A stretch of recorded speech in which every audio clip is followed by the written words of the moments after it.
Hoy vamos a ver rápidamente, antes de que hablemos de las generalidades con las que se va a seguir considerando la materia, me gustaría, aparte de esta clase, tener un par de clases más, o 3 clasecitas más, así, aunque nos haya costado, como a mí me haya costado, para aparecer. Pero, de todo modo, en tiempos libres podemos hacerlo. Estamos viendo las estructuras reticulares, que en un esquema, en un sinóptico que les hice, habían 2 grandes grupos de estructuras, las estructuras de alma llena y las estructuras de alma hueca o alma calada, como le llama el Enrique Fries en su obra, y que es un texto que el ingeniero Solís sigue utilizándolo y no sé si algún otro profesor.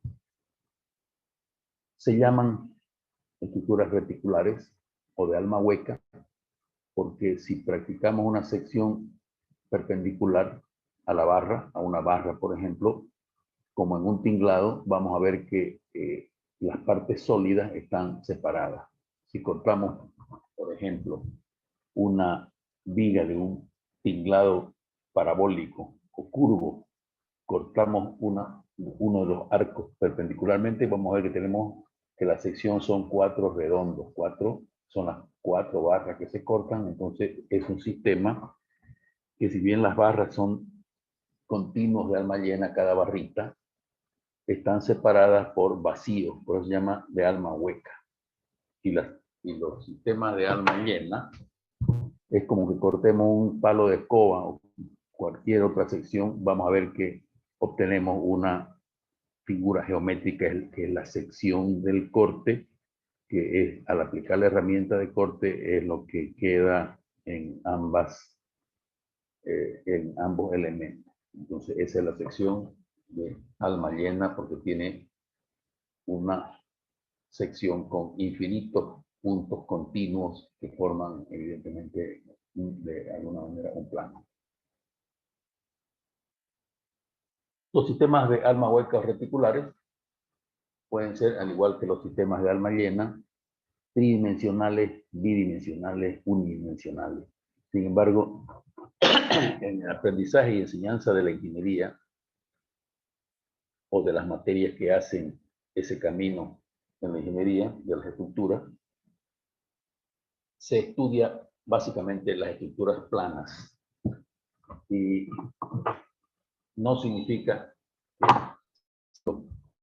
que la gran mayoría de las estructuras que podemos ver a diario, con las cuales nos podemos encontrar, son tridimensionales. La ingeniería, desde tiempos inmemoriales, ha resuelto todos los problemas tridimensionales con esquemas planos. Entonces, lo que nosotros acá estudiamos como esquemas planos no significa que estemos nosotros retrocediendo en nuestro aprendizaje o yo en la enseñanza. Son esquemas que se siguen utilizando a diario y evidentemente que muchos se podrán resolver rápidamente a mano. La ingeniería antigua a mano con calculadora no va a desaparecer nunca y el ingeniero moderno tendrá una calculadora o una científica con la cual en obra podrá hacer verificaciones rápidamente, pero apoyándose, como les digo, en cálculos sencillos y que son cálculos relacionados como se procedía antes. Evidentemente que con un software bidimensional o tridimensional, todo se simplifica y ustedes tienen una herramienta poderosísima en relación a la que teníamos nosotros los ingenieros antiguos.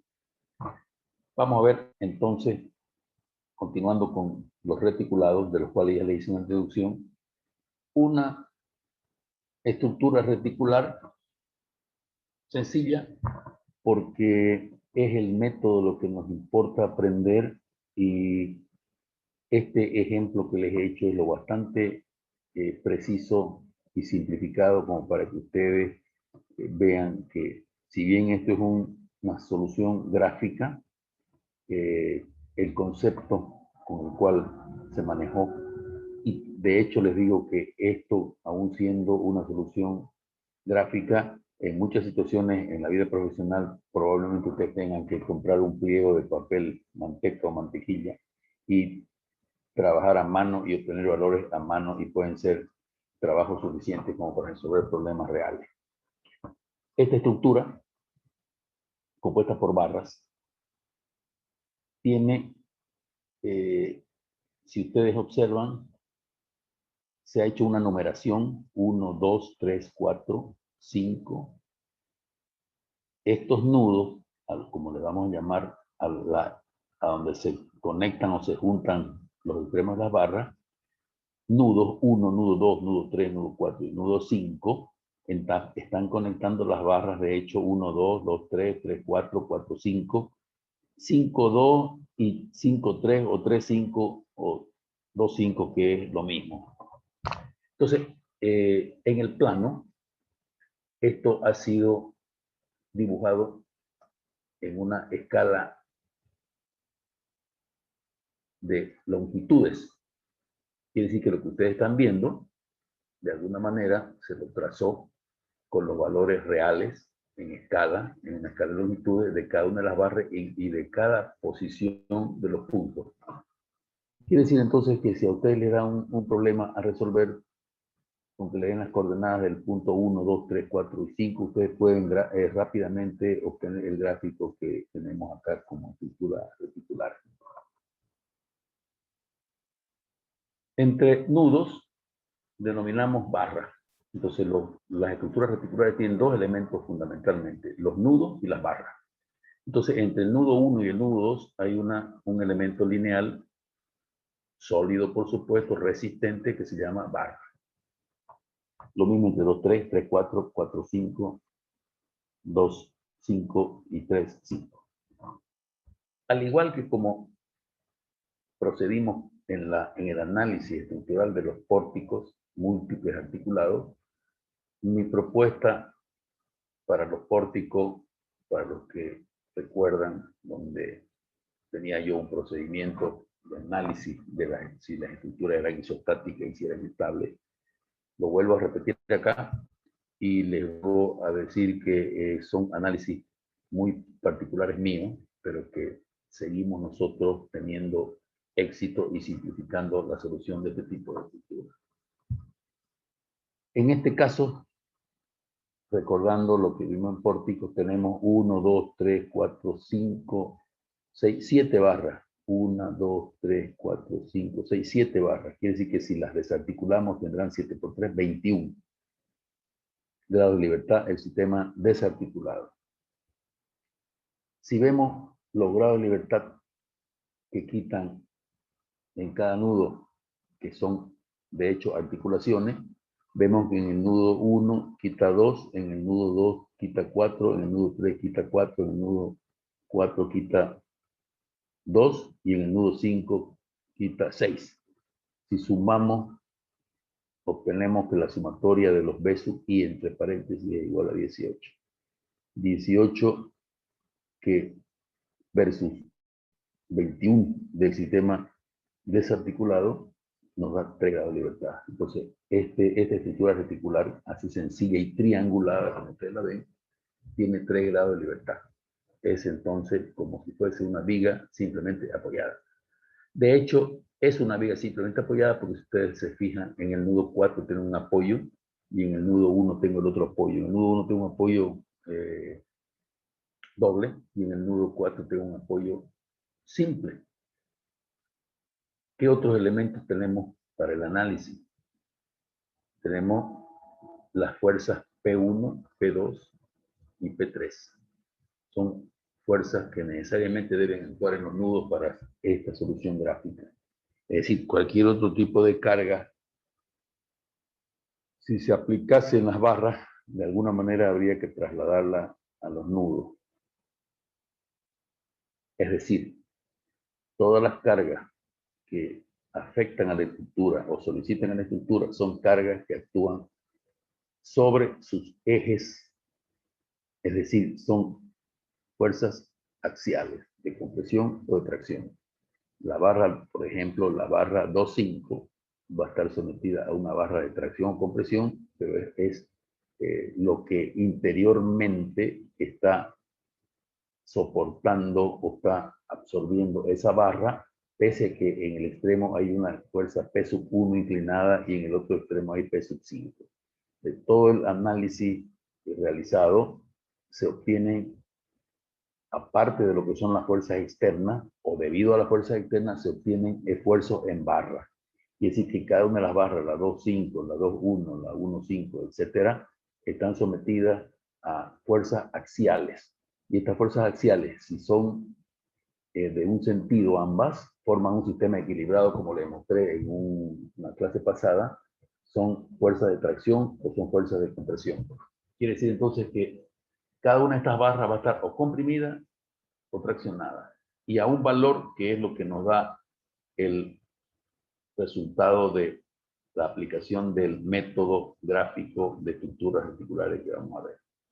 Entonces, en primer término, si nos dan en escala esta estructura reticular y en una escala de fuerzas también manejamos nosotros, o mejor dicho, con la ubicación y dirección y sentido de la fuerza P1, P2, P3, P1, P2 y P3, tenemos nosotros que para manejar el gráfico, la estructura reticular, tenemos que considerar la escala de longitudes. Y para manejar las fuerzas, porque este es un problema que lo resolvemos gráficamente, es una solución gráfica de operaciones con fuerza. Nos darán la escala de fuerza. Así entonces, fíjense ustedes que ¿cuáles son las fuerzas que intervienen? Es una estructura, es una viga simplemente apoyada, sin reticular, con cargas conocidas P1, P2, P3 y desconocidas la reacción 1 o la reacción A, que es lo mismo, y la reacción 4 o la reacción B, que es lo mismo. Es decir, que siempre y por costumbre le llamamos A un apoyo y B al otro. Acá habrá una congruencia entre el 1 y el A y el 4 y el B. Entonces, para que el problema sea definitivamente resuelto en forma gráfica, nosotros tenemos que las fuerzas activas que se ven en el polígono de fuerzas a la derecha, P1 más P2 más P3, ese es el polígono de fuerzas en escala de las fuerzas externas actuantes sobre la estructura. Pero debemos nosotros, para que la estructura sea una estructura equilibrada, resolver las reacciones de vínculo y quitar las reacciones de vínculo y tener un diagrama de cuerpo libre que será la estructura sometida a las fuerzas P1, P2, P3, la reacción 1 y la reacción 4. Entonces, como estamos trabajando en forma gráfica en un 100%, ¿cómo encontramos las reacciones de vínculo? Bueno, aplicando la ley del paralelogramo, la primera operación que hacemos es, fíjense ustedes que entre P1 y P2, donde se cortan en línea de puntos las rectas de acción de la fuerza P1 y P2 que están aplicadas en la parte superior de la estructura, tenemos un punto que no le puse nombre, pero ahí, aplicando el principio del paralelogramo, fíjense ustedes que obtuvimos la resultante R12 y que medida en la escala que yo he usado es igual a 8.30, llamémosle toneladas. Si ya tenemos entonces, podemos reemplazar como sistema equivalente, en vez de P1 y P2, tenemos que la estructura está sometida a R12 y P3 como fuerzas externas. Entonces, esa R12, la recta de R12, donde se intersecta con la recta de la P3, nos da otra vez la posibilidad de descomponer esa fuerza R, mejor dicho, de determinar que la suma geométrica, la suma vectorial de R12 más P3 nos da la resultante final de las tres fuerzas externas que actúan sobre la estructura y que es la en rojo R123 y que la mido y da 490. Fíjense que abajo hay un dibujo gráfico de un polígono o un paralelogramo de fuerza, donde ahí obtenemos R123 como suma de R12 más P3. Entonces ya esa, como hemos trabajado en el plano y con las ubicaciones de las fuerzas en el mismo plano, ya nosotros tenemos que esa fuerza es la resultante de todas las fuerzas P sub I que actúan en la estructura. Entonces, para determinar las reacciones, como conocemos la dirección de la reacción del apoyo fijo, la recta de acción de R es R1, 2, 3, la prolongamos hasta cortar la recta de la reacción 4 y ese punto lo unimos con el punto 1 del apoyo fijo. Y así obtenemos las dos direcciones para, mejor dicho, la dirección faltante para la reacción 1. Y si ustedes se van al polígono de la derecha superiormente, tenemos entonces que ya podemos obtener que R1, 2, 3 será equilibrada con la reacción B y con la reacción A, o sea, con la reacción 1 y la reacción 4. Quiere decir que R4 más R1 más R1, 4 es igual a 0. Es lo que dice aquí en verde, polígono de fuerza sumatoria de F sub I más sumatoria de R sub I igual a 0.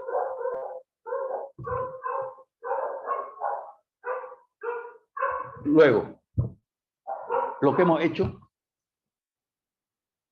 evidentemente, son operaciones previas que ustedes las manejan perfectamente para poder ya desarrollar el método gráfico o la determinación gráfica de los esfuerzos internos en una estructura reticular. ¿Cuál es el concepto básico? Que cada nudo es un sistema de fuerza concurrente. Cada nudo es un sistema de fuerzas concurrentes. Y ustedes recuerdan, la solución para que sea única en un sistema de fuerzas concurrentes a un punto es cuando existen solamente dos incógnitas. Entonces, procediendo con el método, nos vamos al nudo 1. En el nudo 1 tenemos conocida ya la reacción R1 y desconocidas las dos fuerzas o esfuerzos internos en las barras. Ese R1 deberá equilibrarse con una fuerza que llamamos 1, 2 y una fuerza que llamamos 1, 5. El equilibrio del nudo exige que R1 más R1,2 más R1,5 sea igual a 0. Eso exige el equilibrio del nudo. Entonces, fíjense que he trazado el diagrama, conozco R1, donde dice nudo 1, tengo R1 y tengo las dos direcciones en las que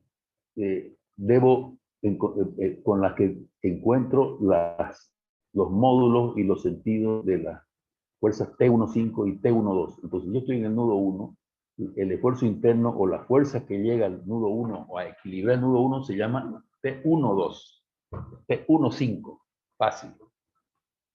Entonces la ecuación vectorial es RA más T12 más T15 igual a 0. Entonces, ¿qué obtuvimos ya acá? Obtuvimos ese polígono cerrado de fuerza, donde tenemos que T12 más R1 o RA más T15 es igual a 0. Medimos y en la escala de fuerza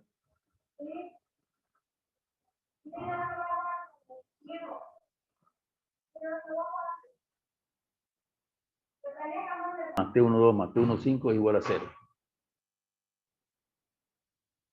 Ya resolvimos entonces el nudo 1.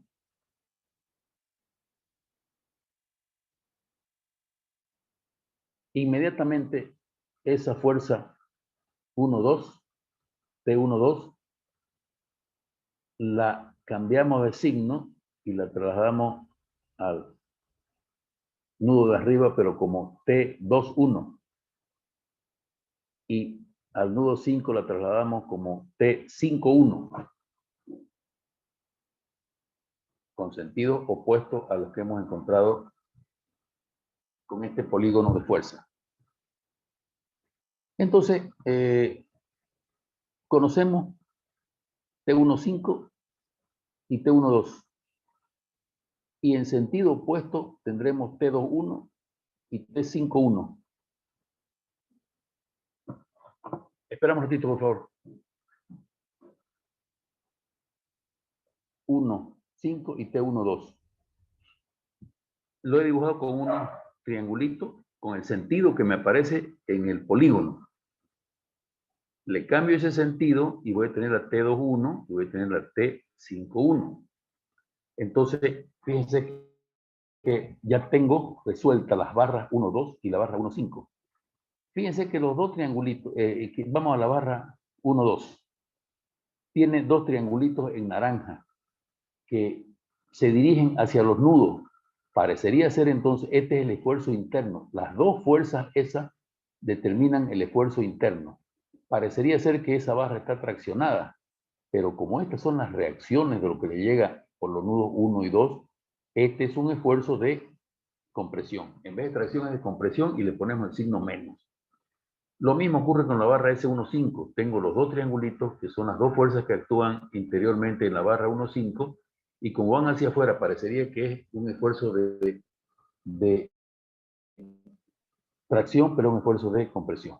Ahí entonces terminamos el trabajo con el nudo 1. Vámonos al nudo 2.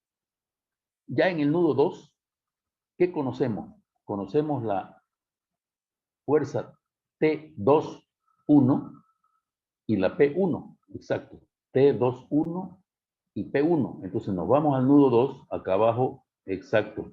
Nos vamos acá abajo y empezando por la S12, empezando por la que está haciendo un seguimiento cíclico o recorriendo cíclicamente las barras, tomamos la primera conocida y después en el sentido de las agujas del reloj las vamos sumando vectorialmente. Entonces S12, como ustedes pueden fijarse acá, S12, mejor dicho, T12, perdón, T21, mejor dicho, T21 en naranja, que es esa T21 más P1, me da una fuerza que se llama auxiliar del nudo 2.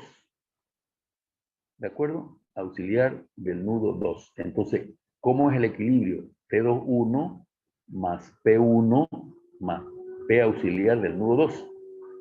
Pero esa es simplemente una fuerza auxiliar que solamente a efectos de la operación vectorial la estoy utilizando para formar el triángulo equilibrado. Entonces, como tengo las direcciones de las fuerzas incógnitas, que serían la 2,5 y la 2,3, fíjense que obtengo que por una suma vectorial, la P auxiliar del nudo 2 es igual vectorialmente a la T23 más la T25. Entonces, como ustedes pueden apreciar, aquí en las ecuaciones que he escrito abajo, tengo la T21 más P1 más P auxiliar del nudo 2 igual a 0. Como la P auxiliar del nudo 2 es igual o tiene un sistema equivalente a T23 más T25, esta es una operación ya distinta a la de equilibrio, es una operación de composición. Entonces reemplazo y tengo que T21 más P1 más T23 más T25 igual a 0. La suma de las fuerzas externas más las fuerzas que forman los esfuerzos internos tiene que dar 0. Como pueden ustedes apreciar, en el nudo 2. Entonces, en el nudo 2, ¿qué obtuvimos? Obtuvimos la 2,3 y le ponemos el sentido. Si nos vamos allá arriba, al nudo 2, le ponemos el sentido y nos vamos a la 2,5 y le ponemos el sentido. Entonces, la 2,5 va hacia arriba en el nudo 2. Si nos vamos hasta el nudo 2, Kevin, en el nudo 2, la T2,5 va hacia arriba y la T2,3 va de derecha a izquierda. Exacto. Entonces, trasladamos, ponemos inmediatamente la T3,2, que es la del otro lado, la T3,2, la que hace el otro triangulito sobre la misma barra. Más a la derecha, andate un poquito más. Ahí, pues, ahí, más casi, esa. No, la fuercita, esa fuercita. Entonces ya tengo las dos fuerzas internas que forman el esfuerzo interno en barra. Y como las dos van hacia afuera, parecería que esta acción parece compresión. Entonces tengo el S23. Entonces ya le voy a estar llamando, como dice a la izquierda, debajo del SIG 223, dice SIJ, que es el esfuerzo interno, es TIJ y TJI. Las dos fuerzas internas que forman la tracción o la compresión determinan el esfuerzo interno. Entonces fíjense que en el nudo 2 ya resolvimos, en el nudo 2 hemos resuelto la T23 y como consecuencia la T32, la T25 y como consecuencia la 52. Entonces fíjense que nos vamos al nudo. ¿Por qué en el nudo 3? Porque en el nudo 3 habían 3 barras, eran 3 incógnitas, exacto. Pero ahora ya conocemos la 3.2, la P2, que son las conocidas, y las incógnitas serían la 3.4 y la 3.5. Entonces nos vamos al nudo 3 y tenemos nuevamente, empezando por la primera conocida, que es la S2, es la T32. Fíjense que está con el sentido ya cambiado a la que conocimos, la T32, más la P2, me da la recta auxiliar del nudo 3. La P auxiliar del nudo 3. Aquí está. P auxiliar del nudo 3. En el triángulo que dice, ahí está. Y como hay dos incógnitas, esta P auxiliar del nudo 3 la descomponemos en la T35 y en la T34. Ahí está. Entonces, la ecuación vectorial T32 más P2 más P auxiliar del nudo 3 igual a 0. Pero como la P auxiliar del nudo 3 es T35 más T34, tenemos la última ecuación T32 más P2 más T35 más T igual a 0. Entonces, cada ecuación nula es la suma de las fuerzas externas más las fuerzas internas. Entonces, fíjense, cada nudo simplemente es una operación de equilibrar gráficamente el nudo. Y si hay solamente dos incógnitas, pues las operaciones son absolutamente sencillas de realizar. Es simplemente aplicar el principio del paralelogramo. Como ya resolvimos el nudo 3, este nos permite conocer la 3.5, la T35 y la T34. Y inmediatamente la T43 y la T53. Entonces aquí nosotros tenemos que en el nudo 5 ya tenemos apenas una incógnita. Y si nos vamos al nudo 4, también tenemos una incógnita, fíjense, porque ya conocemos la T34 que da de vuelta es 343. Entonces nos vamos al nudo 4. ¿Y qué tenemos en el nudo 4? ¿Qué fuerzas tenemos en el nudo 4? Conocemos la T34, mejor dicho, la 4.3, mejor dicho, la conocemos, y conocemos la R4 o la reacción. Entonces, la reacción que está primero que la T34, la reacción más la T34, para que haya equilibrio solamente nos queda la T45. Ya aquí no hay una auxiliar porque directamente cierra. Y con eso hemos conocido también la T45, que cruzándola con sentido opuesto al frente nos da la T54. Entonces, fíjense que ya tengo el esfuerzo T34, o mejor dicho, S34 y el esfuerzo S45 y el esfuerzo S35. Tengo todos los esfuerzos. He medido y les he puesto, si ustedes ven en cada triangulito T345, 2.1, T43, no, a la derecha, en el nudo 4, en el nudo 4. 4.1, 2.1, en el nudo 3 le he puesto, no lo medí, en el nudo 2 le puse 4.65 y no sé qué, 1.40, y en el nudo 1, bueno, entonces le puse los valores 1.6, ya. Entonces fíjense que este procedimiento es un procedimiento muy, muy simple, muy lógico. Se trata de volver a isostática 1 y equilibrar o descomponer fuerza. Simplemente es eso, equilibrar o descomponer fuerza. Cada nudo, para que la estructura esté en equilibrio, cada nudo tiene que estar en equilibrio. Entonces nos valemos de esa situación. Los nudos que tienen dos incógnitas serán posibles de resolver. Y al resolver las incógnitas de un nudo, simultáneamente estamos resolviendo la incógnita de cada nudo que queda enfrente del nudo que se está trabajando. Bueno, como no hay preguntas acá, no hay más que agregar, a menos que alguno de ustedes quiera hacer una consulta. Ahora, fíjense que esta es una estructura. Esto es importante señalar. Como una estructura de pocas barras, La solución puede ser muy rápida. Sí, pero si esta estructura se le aumenta 5, 10, 15, 20 barras, probablemente este método sea engorroso. Es muy fácil, se lo puede resolver, pero es este el sistema probablemente para estructuras reticulares que tengan una cantidad no tan grande de barras. Otra cosa que es importante. Aquí, al determinar en el nudo 1 la 1,5 y la 1,2, lo he hecho a escala y este polígono de fuerza con escala de fuerza. Pero ya en el nudo 2 vuelvo a dibujar la que era T1,2, la dibujo como T2,1. Entonces ya ahí estoy dibujando la T1,2 o T2,1 dos veces.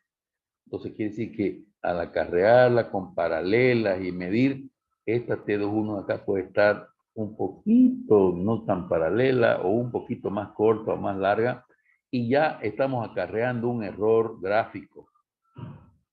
De igual manera ocurre cuando vamos al nudo 2 y estamos utilizando la 2,1, que la trasladamos como 1,2. Bueno, y esa es una consecuencia de que este procedimiento se va resolviendo nudo a nudo. Siempre se van a dibujar, a veces una, pero la mayoría de las veces dos veces las fuerzas que están dibujándose en los polígonos equilibrados de fuerza. Este método, para evitar esta duplicidad en el dibujo de cada una de las fuerzas, condujo a Cremona a crear un solo polígono. Es decir, todos estos poligonitos que ustedes ven que yo he hecho, nudo 1, nudo 2, nudo 3, nudo 4, Cremona, con una solución muy ingeniosa, con un solo polígono, resuelve todos estos esfuerzos y no hay errores acarreados cuando se traslada una fuerza paralelamente para crear otro polígono de fuerza. Entonces, ese es el método de Cremona, que para este mismo ejemplo se lo voy a desarrollar para la próxima clase para que ustedes vean qué bonito que es. Y más interesante aún, que un señor Bow, B-O-W, le cambió la notación al polígono de Cremona, y son dibujos que parecen mudos, pero son muy interesantes y que ustedes pueden ver en cualquier libro, donde ya no se colocan lo que yo he puesto, las flechitas y los nombres, son polígonos o dibujos que parecen mudos, pero que ahí se puede leer exactamente todos los esfuerzos que están como esfuerzos internos en cada barra. Eso lo veremos como Cremona y Bow, y pasemos a la segunda lámina. Eso. Bueno, como consecuencia del método numérico, como en consecuencia del método gráfico,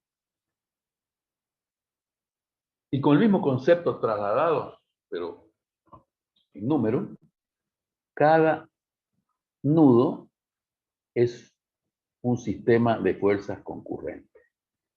Clase número 2, clase número 5, clase número 10 de isostática 1. Entonces, si nos vamos al nudo 1, tenemos que resolver nudo por nudo, igual que el método gráfico, resolver nudo por nudo, pero ya no gráficamente, sino numéricamente. Entonces, en el nudo 1, ¿qué incógnitas tenemos y qué conocemos? Conocemos la R1.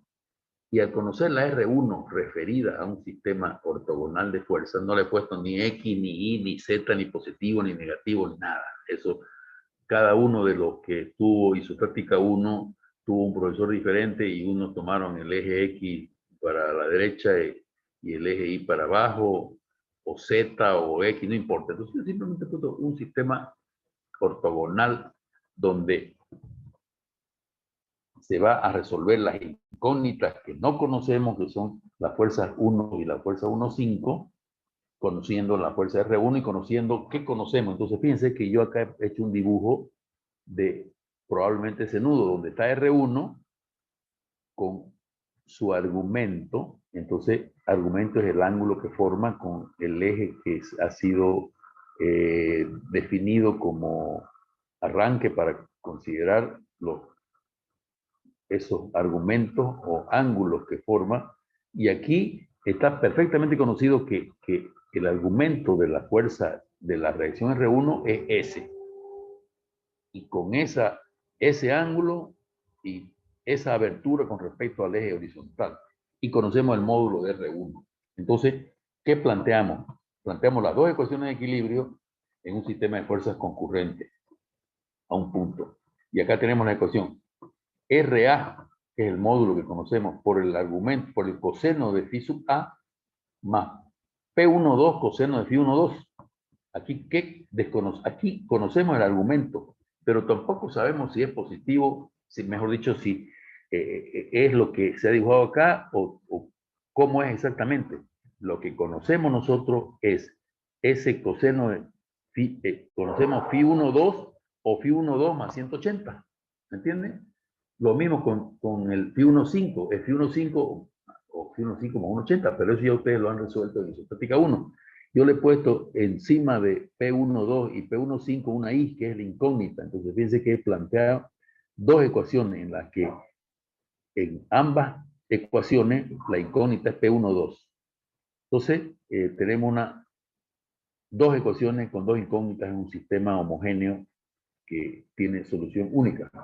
Entonces, al resolver, y aquí otra vez ya se vuelve esto una cuestión lógica, y de una secuencia como cuando resolvíamos los nuditos en el método gráfico, nos vamos, habiendo resueltas las incógnitas P12 y P15, ya no podemos ir a un nudo donde P12 y su argumento sea ya no incógnita y el P15 y su argumento ya no sean incógnitas. Entonces fíjense ustedes que ya pasaríamos de igual manera al nudo 2, donde conocemos P1 con su argumento y su módulo, y ya conocemos T21 con su argumento y su módulo, y tenemos que resolver T25 y T23.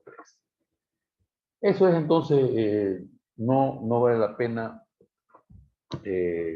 hacer lo que hicimos con el método gráfico, porque aquí ya tendríamos que resolver numéricamente. Tenemos ustedes, con lo que tienen, ustedes podrían, si quieren, hacer un ejercicio numérico, que Kevin les haga un ejercicio numérico para que quede como consecuencia.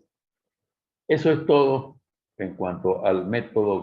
Esto podríamos llamarle métodos generales gráficos y numéricos.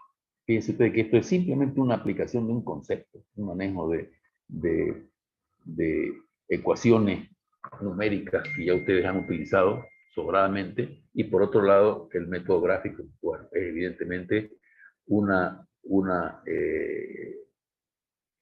secuencia o consecuencia de operar vectorialmente con fuerza, como se lo ha hecho con sobreabundancia en isostática 1.